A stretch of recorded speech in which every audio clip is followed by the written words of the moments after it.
yang akhirnya menghasilkan teknologi VPN sendiri yang bisa diterapkan di sini. Memang ada 4 komponen Pak untuk pengembangan IT. Pertama hardware, yang perangkat kerasnya. Yang kedua softwarenya, aplikasi. Yang ketiga brainware-nya, personalnya, SDM-nya.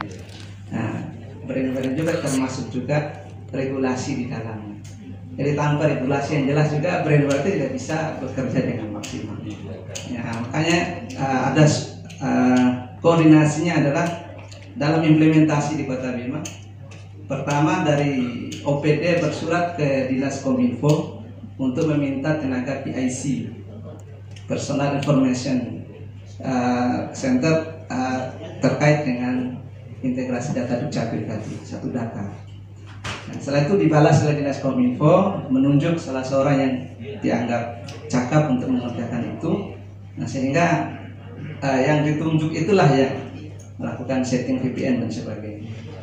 Nah, dan untuk implementasi VPN sebenarnya tidak harus menggunakan cloud kalau sudah memiliki IP public yang ada di tempat kita sendiri. Cuman saran kami dalam implementasinya, VPN itu harus yang karena server ya, sebagai servernya dia harus memiliki IP public tersendiri, tidak dicampur dengan yang lain. Khusus IP public ya, khusus.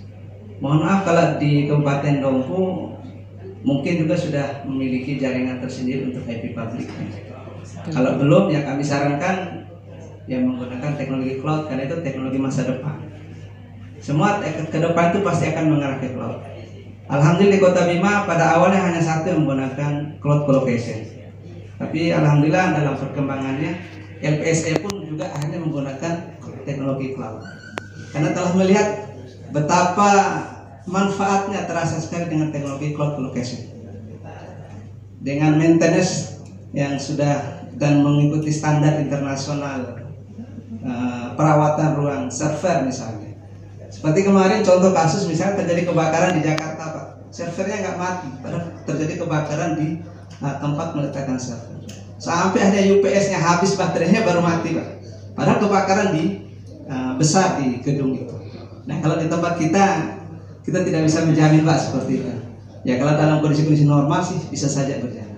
Sebelum command center ini hadir,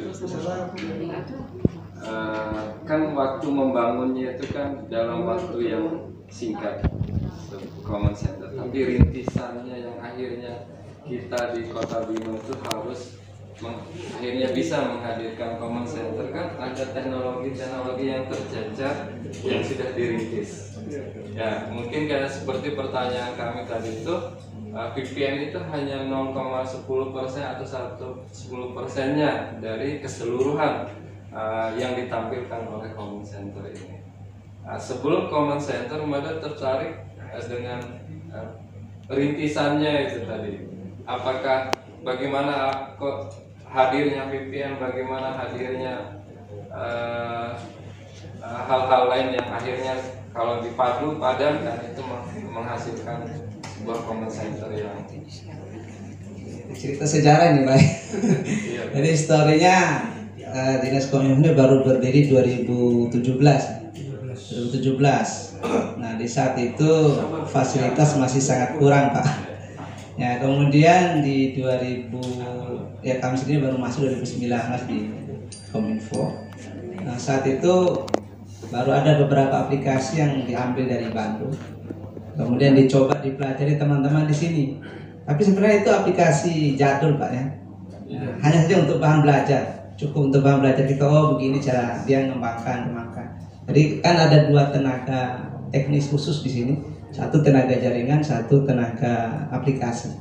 Ya pada awalnya ada rekrutmen terbuka untuk tenaga jaringan 2 orang, tenaga aplikasi 2 orang.